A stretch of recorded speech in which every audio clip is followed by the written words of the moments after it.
ટીકતી ભટ્ટ અને દીપાબેન શ્રીવાસ્તવ બેઉ ખંતીલા અને મહેનતુ છે અને દરેક જગ્યાએ સેવા આપે છે અને અમારે તો ખાસ રિલિજન છે અને સારી સેવા આપે. દીપાબેને હમણાં ટૂંક સમય પહેલાં જ તુલસીનું વિતરણ કરેલું અંબાવતા મંદિર પાસે.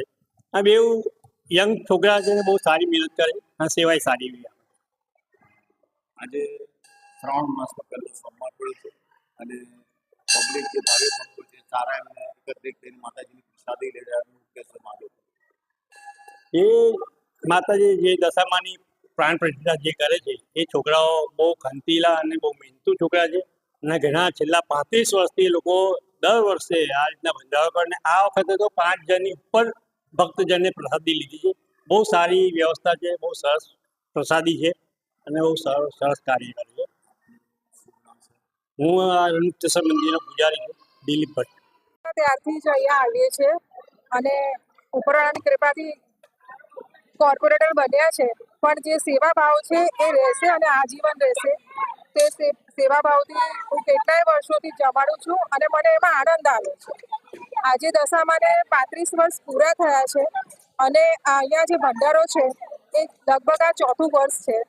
મારા ખ્યાલથી 5000 જેવી પબ્લિક, ગણવા જઈએ તો 5000 જેવી પબ્લિક આવી રહી છે અંદાજે અને પ્રસાદી ખૂબ જ સારી, વ્યવસ્થિત અને લોકોને ભાવી રહી છે. એ માની કૃપા છે. જ્યારે ભગવાનનું નામ આવે, જેમ સત્યનારાયણની કથા આવે તો એનું પ્રસાદમાં એક અલગ ભાવ અને સ્વાદ હોય છે. એમ આજે માતાજીનું દશામાના 10 દિવસનો આ અવતાર છે અને જ્યારે મા સાંડળી પણ બેસીને આવે અને છેલ્લા 35 વર્ષથી વાડીના દશામાં, રણમુક્તેશ્વરના દશામાં ઘર ઘર પ્રખ્યાત છે.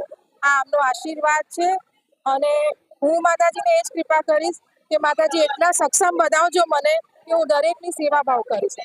જેથી 14 નંબર વોર્ડમાં તમે સેવા કરી, બહુ સારી સેવા આપી રહ્યા છે. આજે કોર્પોરેટર થઈને બી માતાજીની પ્રસાદી ભાવ્ય ભક્તોને આપી રહ્યા, બહુ મોટી વાત છે. જી, મેં મારા ઘરે બી દશામાં બેસાડતી 5 વર્ષ બેસાડ્યા છે અને મારો ભાવ છે માતાજી પ્રત્યે, એટલે હું અહીંયા છું. આપણે સવાલ કરીશું જેથી હા કોર્પોરેટર સાહેબ, શું કહેશો વોર્ડ નંબર 14 કોર્પોરેટર માતાજીના દર્શન વોર્ડ નંબર 14માં રણમુક્તેશ્વર મંદિર ખાતે બરોડાની દશામાં જે છેલ્લા કેટલા વર્ષથી ભક્તભાઈને સમગ્ર ટીમ દ્વારા જે આયોજન કરવામાં આવે છે દશામાં, જે સમગ્ર લોકોની દશા સુધારતી હોય એવી માતાજી. અને આ જોડે પાછો ભંડારો છે એટલે ભંડારામાં જે ભાઈ ભક્તોએ આમંત્રણ આપ્યું, લોકો જમ્યા, પ્રસાદી લીધી. એટલે પપ્પુભાઈનો ખૂબ ખૂબ આભાર. પપ્પુભાઈ આયોજન હંમેશ માટે કરતા રહે, માતાજીને પ્રાર્થના કરીશું અને માતાજી લોકોની દશા સુધારે પણ માતાજીના ચરણોમાં પ્રાર્થના કરીશું.